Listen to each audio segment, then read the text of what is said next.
जय श्री राम दोस्तों, आप सभी का मेरे इस YouTube चैनल में हार्दिक स्वागत है।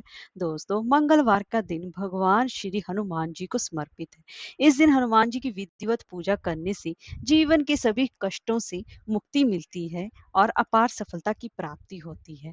वैसे तो हर मंगलवार और शनिवार के दिन हनुमान जी की विशेष रूप से पूजा उपासना की जाती है, लेकिन साल में एक ऐसा महीना भी आता है जिस महीने में जितने भी मंगलवार आए उन मंगलवारों में हनुमान जी की पूजा उपासना करने से भक्त की सभी मनोकामनाएं भी पूर्ण होती हैं और उसके जीवन से सभी कष्ट भी दूर होते हैं। तो दोस्तों, वह महीना है ज्येष्ठ का महीना।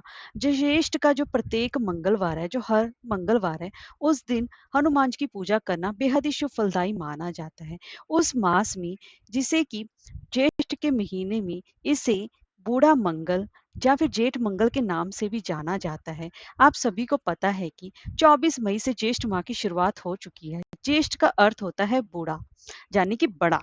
इसीलिए इसे बुढ़वा मंगल के अलावा इसे बड़ा मंगल के नाम से भी जाना जाता है। इस महीने में विशेष रूप से हनुमान जी की पूजा उपासना की जाती है और इसके पीछे पुरानी कथा ये भी है कि हनुमान जी की पहली मुलाकात राम जी से ज्येष्ठ मास के इस बड़े मंगलवार के दिन ही हुई थी, जिसकी वजह से इस दिन का सबसे ज्यादा खास महत्व माना जाता है।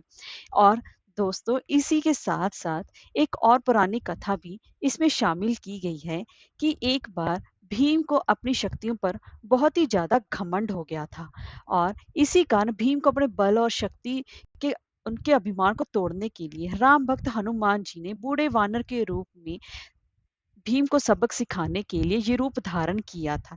इसी वजह से इसे बुढ़वा मंगल के नाम से जाना जाता है। तो दोस्तों, आज की इस वीडियो से में हम बात करेंगे कि बुढ़वा मंगल कब कब पड़ रहा है, इसकी पूजा विधि क्या रहेगी और इस दिन किए जाने वाले 5 खास महा उपायों के बारे में। तो चलिए वीडियो शुरू करते हैं।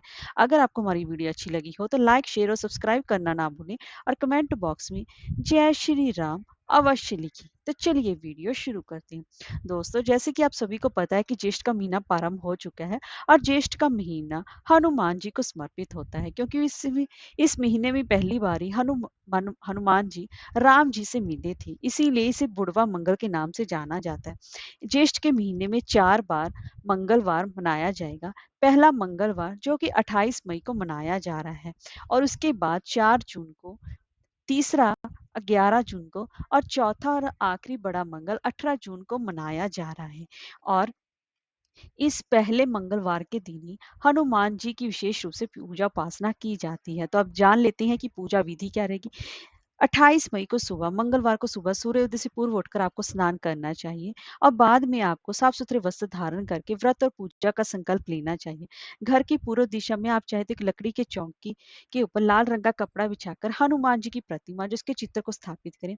साथ ही हनुमान जी के साथ साथ राम जी दरबार का भी चित्र अवश्य स्थापित करें, तभी हनुमान जी अत्यंत ही प्रसन्न होते हैं। और उनकी प्रतिमा के सामने शुद्ध घी का दीपक जलाएं। हनुमान जी को रौली का तिलक लगाएं, अक्षत लगाएं और फूलों की माला चढ़ाएं और एक-एक करके पूजन सामग्री उनको अर्पित करते हैं।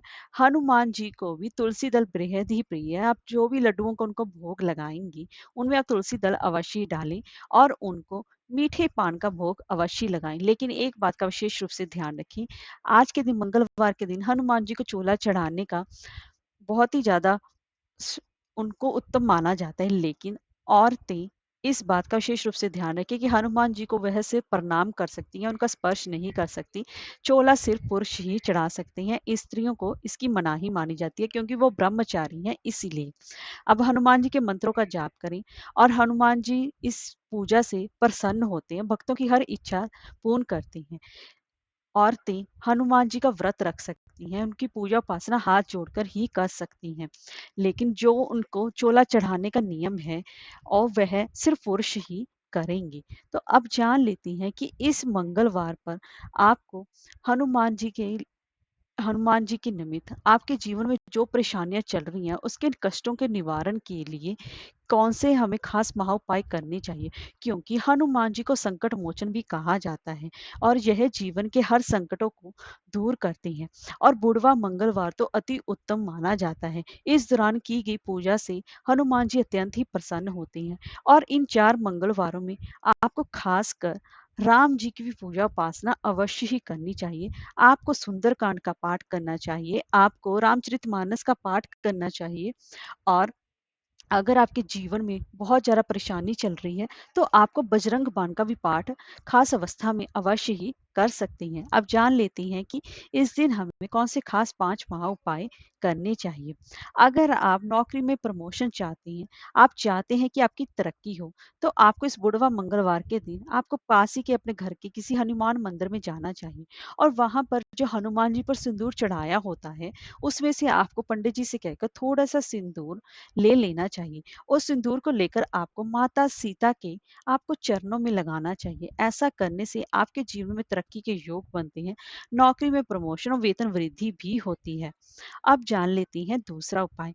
अगर आपके जीवन में परेशानियाँ लगातार बढ़ती ही जा रही हैं और बहुत लंबे समय तक परेशानियाँ बढ़ने के कारण आप हमेशा ही तनावग्रस्त रहते हैं, जिसकी वजह से आपका कोई भी काम नहीं बन रहा, तो इस बुधवार मंगलवार के दिन आपको हनुमान जी को 21 केलों का भोग लगाना चाहिए और बाद में इन केलों को आपको उनके स्वरूप बंदरों को खिला देना चाहिए। ऐसा करने से हनुमान जी प्रसन्न होते हैं और जीवन के सारे कष्ट हरते हैं, क्योंकि उन्हें संकट मोचन भी कहा जाता है। इसीलिए इस मंगलवार के दिन आपको ये विशेष रूप से उपाय करना चाहिए। और तीसरा महा उपाय है, अगर आप शनि दोष की शांति चाहते हैं, आप साढ़े साथी से परेशान हैं, आपका कोई भी कार्य नहीं बन रहा है, तो शनि दोष की शांति के लिए इस बुधवार मंगलवार को आपको हनुमान जी की विशेष रूप से पूजा उपासना करनी चाहिए। उन्हें मीठी बूंदी का भोग और काले चनों का भोग लगाना चाहिए और उनको भोग लगाने के बाद इसे जरूरतमंदों में बांटना चाहिए। ऐसा करने से शनि दोष से मुक्ति मिलती है और आपके बिगड़े हुए कार्य भी अवश्य ही बनते हैं। अब चौथा महा उपाय कर लेते हैं। अगर आप अपनी आर्थिक स्थिति को बेहतर बनाना चाहते हैं, आपकी आर्थिक स्थिति दिन ब दिन खराब होती जा रही है, तो इस बुधवार मंगलवार के दिन आपको हनुमान जी को पान का बीड़ा चढ़ाना चाहिए। मीठे पान का बीड़ा, हनुमान जी को मीठा पान बेहद ही पसंद है, तो इसीलिए आप उनको मीठा पान अवश्य ही चढ़ाना चाहिए। और पांचवा और आखिरी महा उपाय है, हनुमान जी को सिंदूर बेहद ही प्रिय है, वो भी संतरी जो ऑरेंज सिंदूर होता है, वही उनको धारण किया जाता है। कहते हैं कि एक बार माता सीता जी भगवान राम जी को प्रसन्न करने के लिए अपनी मांग में सिंदूर लगा रही थी, लेकिन उसी समय हनुमान जी आ गए, तो वह माता से पूछने लगे कि आप ये क्या कर रही हैं? तब उन्होंने कहा कि वह भगवान राम जी की प्रसन्नता के लिए सिंदूर लगाती हैं।